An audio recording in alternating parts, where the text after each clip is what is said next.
Okay, so let's see if we can solder 60 connections in 60 seconds. There are 60 connections in this row.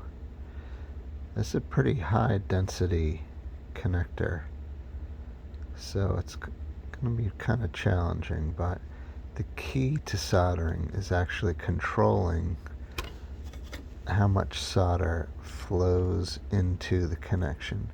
So you just want to quickly touch the iron, wet the connection, and then feed the solder in very carefully, the amount of solder that you feed in.